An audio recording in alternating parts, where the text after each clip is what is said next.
ఒకటి పార్టీ వ్యక్తులు, బయట వ్యక్తులు. ఇప్పుడు సంగప్ప గారు కూడా బయట వ్యక్తే ఆ రకంగా తీసుకుంటే.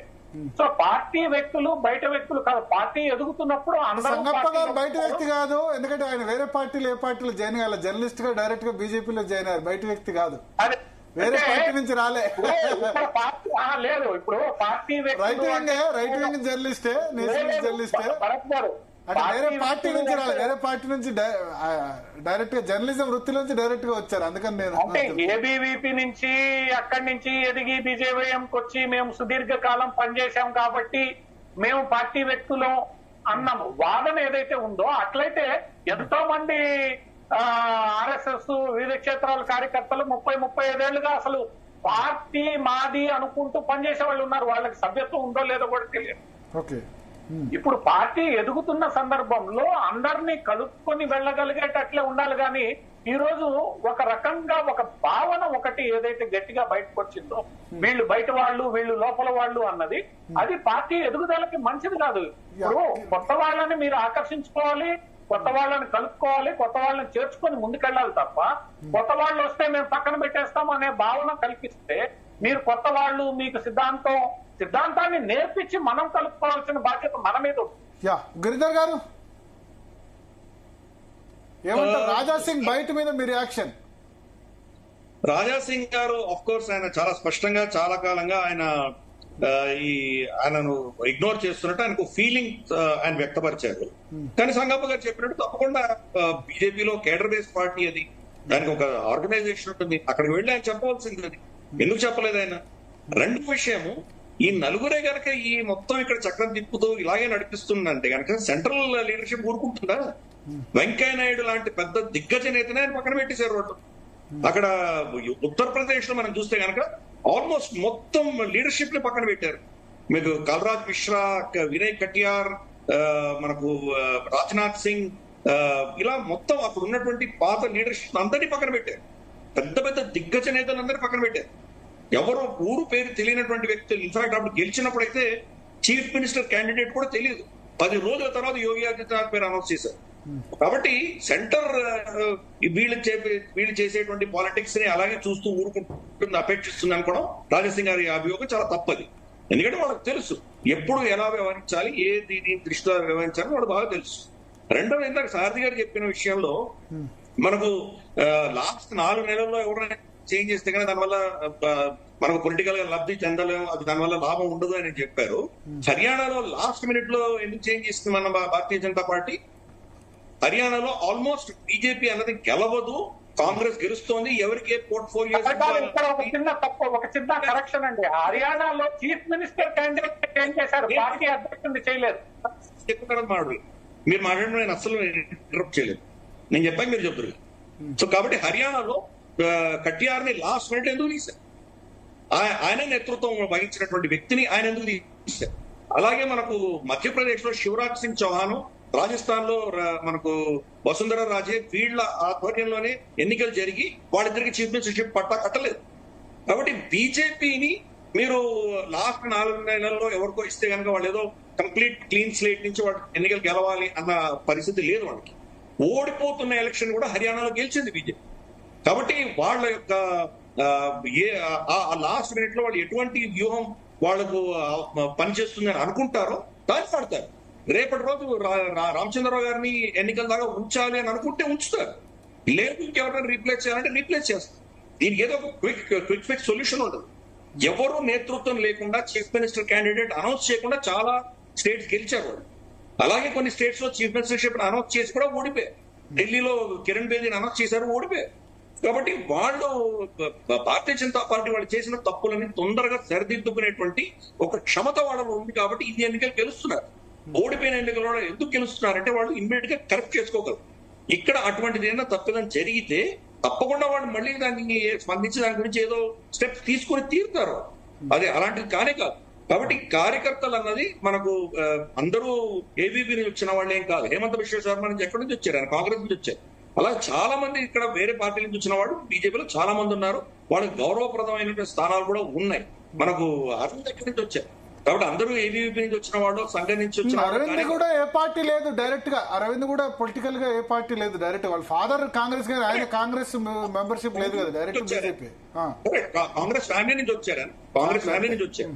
కాబట్టి భారతీయ జనతా పార్టీలో బీజేపీ, ఆర్ఎస్ఎస్ నుంచి వచ్చిన వాళ్ళకి మాత్రమే పీఠం ఉంటుంది అన్నది నెరేటివ్ కూడా చాలా తప్పది. అది మోడీ అమిత్ షా వచ్చిన తర్వాత చేంజ్ చేశారు, మోడీ అమిత్ షా వచ్చిన తర్వాత చేంజ్ చేశారు. బట్ ఇక్కడ తెలంగాణలో అది జరగట్లేదు కాదు. వాజ్పేయి గారి సమయంలో, మీరు వాజ్పేయి అద్వానీ గారి సమయంలో కూడా పార్టీ ఎలా ఎదిగింది? అది అందరూ ఆర్ఎస్ఎస్ క్యాడర్ నుంచి వచ్చారా, బయట నుంచి ఎవరు రాలేదా? సో అది చాలా తప్పది. ఇది ఇంకా లార్జ్ స్కేల్ లో జరుగుతుంది కదా. చాలా మంది వచ్చారు. ఇప్పుడు కాదు గిరిధర్ గారు, త్రిపురలో, వెస్ట్ బెంగాల్లో లెఫ్ట్ పార్టీ కమ్యూనిస్ట్ నుంచి వచ్చిన వాళ్ళు మొత్తం అవుట్ రైట్ గా రావడం వల్ల బీజేపీ గెలిచింది కదా. సువేందు అధికారి ఎవరు? నవ్వు లెజిస్లేటివ్ పార్టీ లీడర్, ఆయన ఎవరు? త్రిపుర ఎవరు? త్రిపుర నుంచి కూడా అదే కదా, లెఫ్ట్ నుంచి రైట్ వచ్చి అక్కడ నేర్చుకోవడం వల్లే కదా. కరెక్ట్. భారతీయ జనతా పార్టీలో ఎవరైనా రావచ్చు, దాంట్లో ఇబ్బంది ఏం లేదు. వచ్చినంత మాత్రాన వీళ్ళు బయట వాళ్ళు, వీళ్ళు సంఘం నుంచో, ఆర్ఎస్ఎస్ నుంచి, మన ఏబీపీ నుంచి వచ్చిన వాడు కాదు కాబట్టి వీళ్ళకి గౌరవం ఉండదు అన్నటువంటి ఆ డిస్క్రిమినేషన్ ఉంది, ఎస్పెషల్లీ మన స్టేట్ పార్టీలో అని మెజారిటీ లీడర్స్ చెప్తున్నారు. మీకు ఒక విషయం తెలియాలి, ఈవెన్ యోగి ఆదిత్యనాథ్ సంఘానికి చెందినటువంటి వ్యక్తి కాదు, హిందూ యువవాహిని. బట్ సి హిందూ యువవాహిని ఆయన organisation, but he is Hindutva leader, not left leader కదా. సంఘం కాకపోవచ్చు కానీ వింగ్ ఒకటే కదా. ఆయన గోరఖ్నాథ్ మట్టులో ఉన్నటువంటి కేడర్ ఏదైతే ఉందో, ఆర్ఎస్ఎస్ కానీ ఏబీవీపీ కానీ ఎటువంటి సంబంధం లేదు. అదే ఐడియాలజీ ఒకటే కదా అంటారా, ఐడియాలజీ ఒకటే కదా. ఐడియాలజీ మరి శివసేన కూడా ఒకటే ఐడియాలజీ. అవును, ఆయన ఉద్ధవ్ ఠాక్రే కాంగ్రెస్ వెళ్ళి కలిసాడు. ఇప్పుడు ఆయన ఐడియాలజీ చేంజ్ అయింది. బాల్ ఠాక్రే ఉన్నంతకాలం బాగుంది కదా బీజేపీ, ఇప్పుడు ఆయన ఐడియాలజీ చేంజ్ అయింది. కానీ కూడా వీళ్ళకి ఇబ్బందులు ఉన్నాయి, లేదనే లేదు. బాల్ ఠాక్రే బీజేపీ నేతృత్వాన్ని వ్యతిరేకించిన రోజు కూడా ఉన్నాయి. హిందుత్వాన్ని వ్యతిరేకించలేదు బాల్ ఠాక్రే, బాల్ ఠాక్రే హిందుత్వాన్ని వ్యతిరేకించలేదు. ఇప్పుడు ఉద్ధవ్ ఠాక్రే హిందుత్వాన్ని వ్యతిరేకిస్తుండొచ్చు కదా. కరెక్ట్. అలాగే హిందుత్వంలో ఎన్నో చాలా షేడ్స్ ఉన్నాయి. మొత్తం హిందుత్వం అంతా ఒక ఆర్ఎస్ఎస్ దే మోనోపోలీ అని ఎవరు చెప్పడానికి లేదు కదా.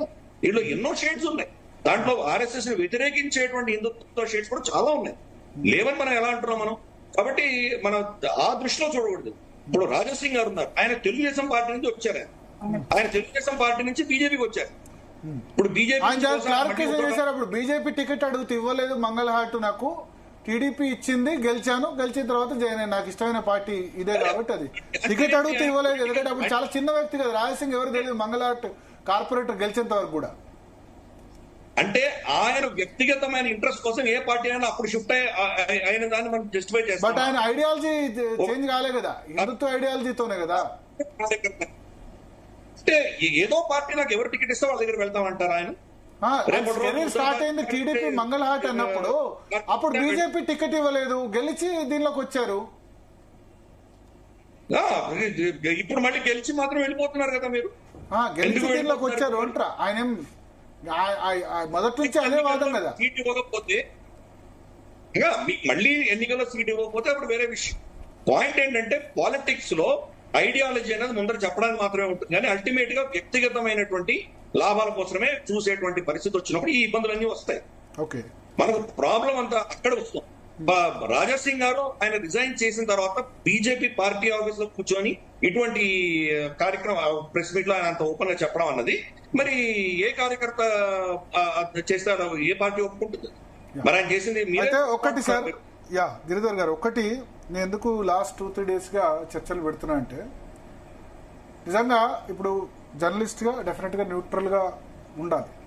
కానీ ఈ కాంగ్రెస్, బీఆర్ఎస్, మిగతా పార్టీ కార్యకర్తలతో పోలిస్తే భారతీయ జనతా పార్టీ కార్యకర్తలకు వాళ్ళు ఎవరికి ఒక్కొక్కళ్ళ కాలు కడిగినా తప్పలేదండి. అంత కింది స్థాయి కార్యకర్తలు అంత కమిట్మెంట్ తో ఉన్నారు. మనీ పాలిటిక్స్ అయిపోయినాయి తెలంగాణలో, ఆంధ్రప్రదేశ్ లో, కర్ణాటకలో, మహారాష్ట్రలో. బీరు, బిర్యానీ, మటన్, చికెన్ లేనిది ఎవడు పని చేయట్లేదండి ఏ పార్టీ. ఎంత మీరు 5 సంవత్సరాలు ఆ నాయకుడు ఎంత సర్వీస్ చేసినా లాస్ట్ డే లో అది లేకపోతే చేయట్లేదండి. భారతీయ జనతా పార్టీ కార్యకర్తలు మాత్రం ఈ సొంత లాభం లేకుండా, ఇది లేకుండా వాళ్ళ అన్నం వాళ్ళు చద్దన్నం కట్టుకొని వాళ్ళ అన్నం వాళ్ళు తెచ్చుకొని పనిచేస్తున్నారండి. అటువంటి పార్టీని ఇప్పుడు ఒక 5 సంవత్సరాలు వెనక్కిపోయింది అప్పుడు బండి సంజయ్ చేంజ్ చేయడం వల్ల. అప్పుడే బండి సంజయ్ సీఎం అయ్యేవారు, లేకపోతే ఇంకెవరు సీఎం అయ్యారు. ఇంకో 5 సంవత్సరాలు చేస్తే ఇప్పుడు ఇంత నిస్వార్థంగా పనిచేస్తున్న కార్యకర్తలు వాళ్ళు ఎప్పుడు ఫలాలు అనుభవించాలి? బీఆర్ఎస్ కార్యకర్తలు వెల్ సెటిల్డ్, కాంగ్రెస్ కార్యకర్తలు వెల్ సెటిల్డ్. భరత్జీ, అది మీ విశ్లేషణ. బండి సంజయ్ గారిని తీసినందు వల్లనే బీజేపీ ఓడిపోయింది. ఇప్పుడు కిషన్ రెడ్డికి ఇచ్చేది ఉంటే కిషన్ రెడ్డికి 1 year ముందు ఇచ్చేది ఉండే, 1 year తర్వాత ఇస్తే కిషన్ రెడ్డి కూడా రిజల్ట్ చూపించారు కదా ఎంపీ ఎలక్షన్స్ లో. కిషన్ రెడ్డి గారి తర్వాతనే కేడర్ అన్నది యాక్టివేట్ అయిందంటారా? అంతకంటే ముందర కేడర్ యాక్టివేట్ కన్ఫ్యూజన్ ఉంది కేడర్ లో, కన్ఫ్యూజన్ ఉంది కేడర్ లో. అందుకనే ఫస్ట్ మీకు బీజేపీ కేడర్ గురించి మీకు అవగాహన లేదు. కేడర్ డిమోరలైజ్ అయ్యారు. ఏం అవ్వదండి, మీరు నేతృత్వం ఎవరు సంగప్ప గారు చెప్పాలి, సంగప్ప గారు చెప్పాలి ఏం జరిగింది. వాళ్ళు నేతృత్వంతో సంబంధం లేకుండా వాళ్ళు పనిచేస్తారు, నేతృత్వం చేస్తారు, పోతారు. కానీ కేడర్ కార్యకర్తలు ఒకటి కాదు కదా, కార్యకర్తలు ఒక్కళ్ళే కాదు కదా, మిగతా వాళ్ళ ఓట్లు కూడా రావాలి కదా అట్రాక్ట్ చేసేవాళ్ళు. బీజేపీ కార్యకర్తల కంటే ఇంకా కమిటెడ్ గా కమ్యూనిస్ట్ కార్యకర్తలు పనిచేస్తున్నారు. వాళ్ళకి ఎందుకు 100 కంటే తక్కువ సీట్లు వస్తున్నాయి, తక్కువ ఓట్లు వస్తున్నాయి, తక్కువ నెంబర్స్ ఉన్నారు. ఒకటి. రెండోది మీరు అన్నారు కమ్యూనిస్ట్ క్యాడర్ పనిచేస్తున్నారు. కమ్యూనిస్ట్ క్యాడర్ పనిచేస్తే వెస్ట్ బెంగాల్ ఎందుకు బీజేపీకి మైగ్రేట్ అయినారు కమ్యూనిస్టులు? త్రిపురలో ఎందుకు మైగ్రేట్ అయినారు?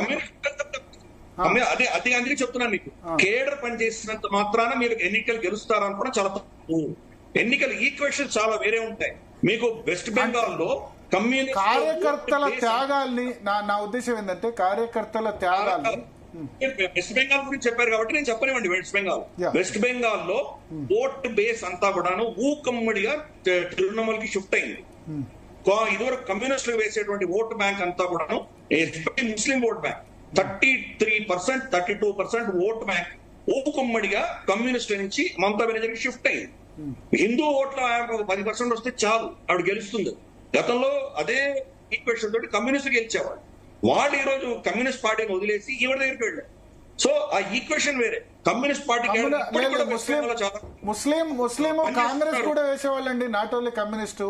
మాల్డా ఇవన్నీ ఎట్లా గెలిచారు? ఏబిఏ గనీకాంత్ చౌదరి ఎలా గెలిచారు? అవన్నీ ఎలా గెలిచారు? ముస్లిం ఓటు టాక్టికల్ ఓటింగ్ వెళ్తుంది. 94% ఇండి గఠబంధన్ వెళ్ళింది. So even MIM Asaduddin Owaisi నిలబడినా కానీ కూడా అసదుద్దీన్ ఓవైసీకి వ్యతిరేకంగా వేసుకున్నారు. మాయావతి ఎంతో మంది ముస్లిం ఎమ్మెల్యే క్యాండిడేట్స్ కి టికెట్ ఇచ్చింది, వాళ్ళందరికీ డిపాజిట్లు కూడా రాలేదు. వాళ్ళు టాక్టికల్ ఓటింగ్ చేస్తున్నారు.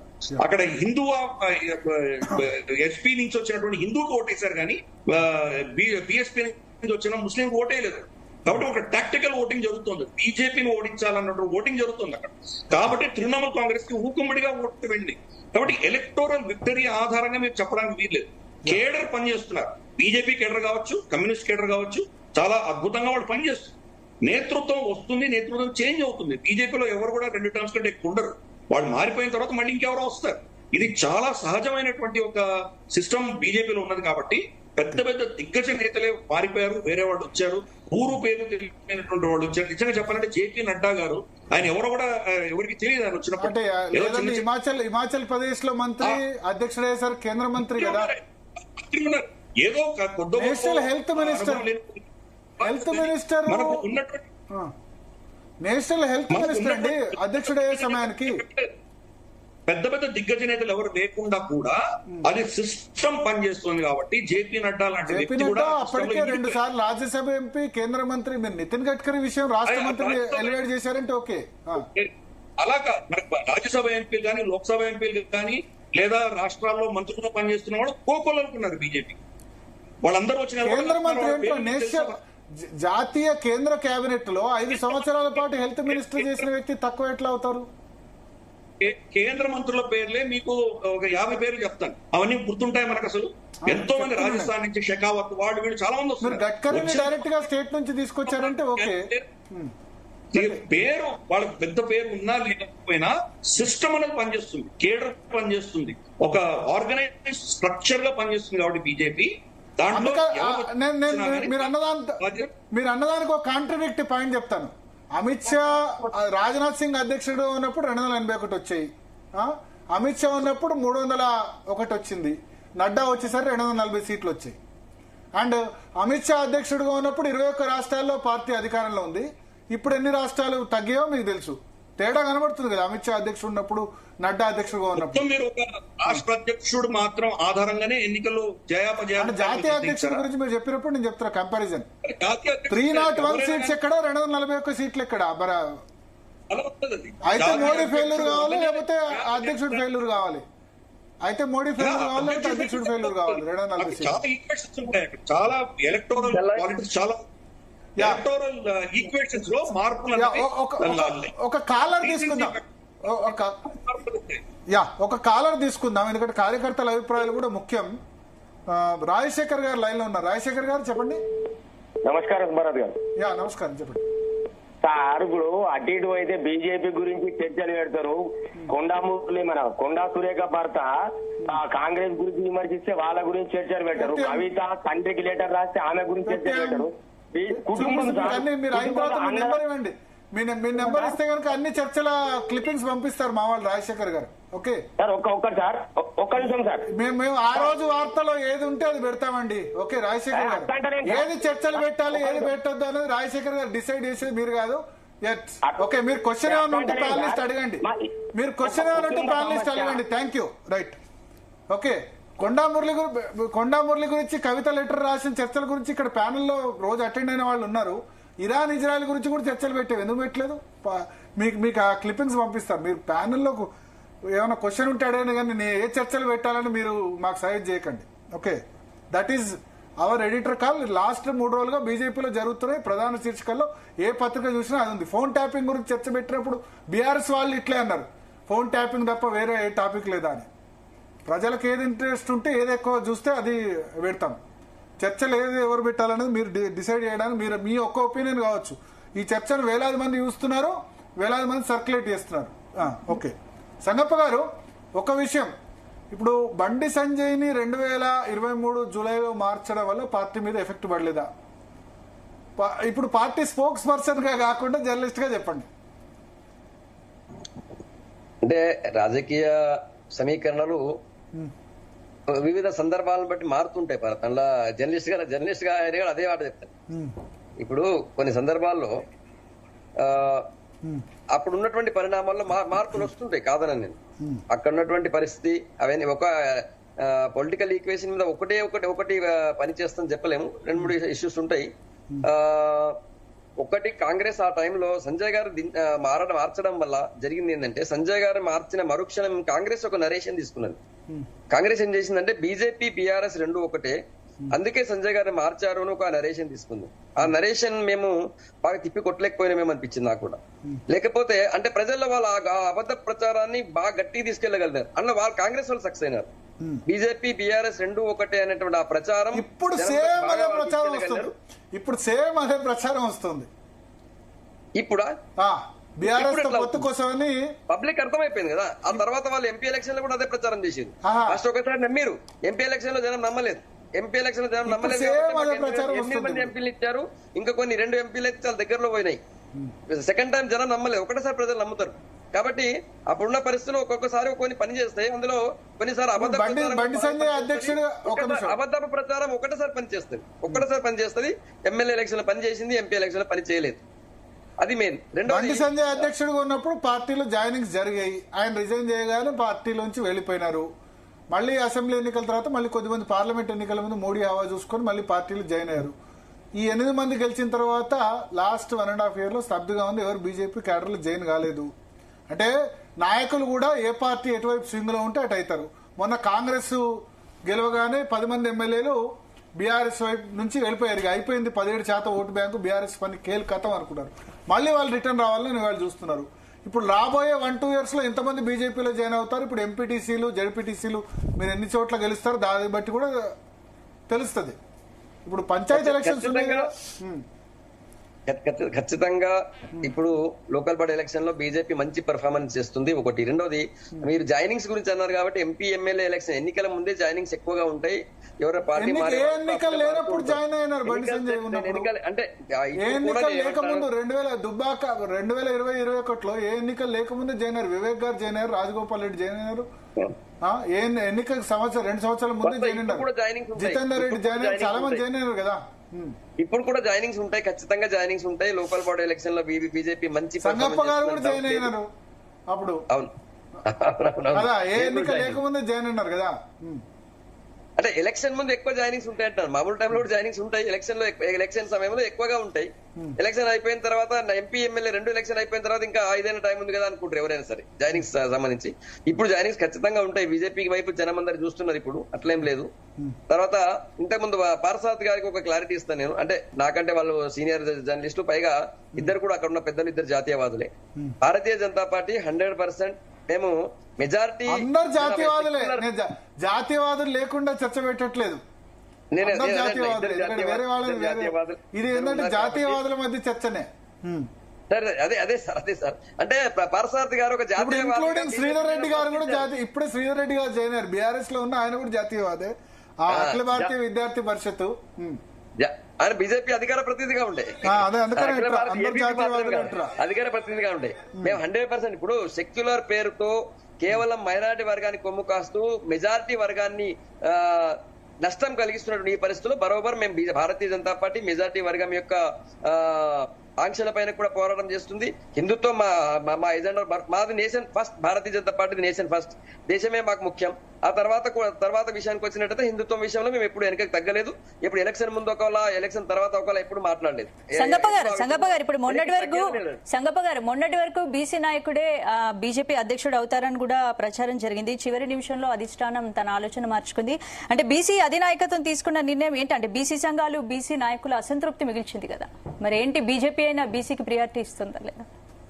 భారతీయ జనతా పార్టీలో ఇప్పుడు అది చర్చ ఎక్కడ జరగలేదు మేడం. చర్చ చేసింది కొన్ని పార్టీలు చేసినాయి, కానీ ఈ భారతీయ జనతా పార్టీలో ఇంతకు ముందు కిషన్ రెడ్డి గారి కంటే ముందు ఉన్నటువంటి నాయకుడు, రాష్ట్ర అధ్యక్షుడు బీసీ బండి సంజయ్ గారి కంటే ముందున్నటువంటి నాయకుడు డాక్టర్ లక్ష్మణ్ గారు, ఆయన కూడా బీసీ.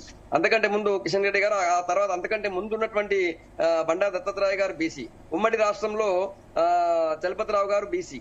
భారతీయ జనతా పార్టీ వీలైనంత వరకు సోషల్ ఇంజనీరింగ్ లో, సామాజిక సమీకరణలో ఎక్కడ వెనక్కి ఎప్పుడు తప్పు చేయదు.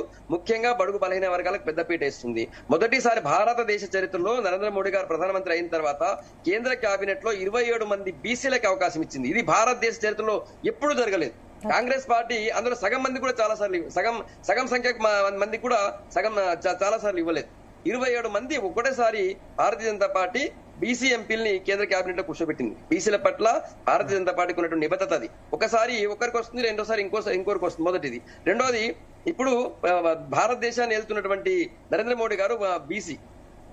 ఇంకా ఇప్పుడు మొన్నటి దాకా ఉన్న వ్యక్తి నెక్స్ట్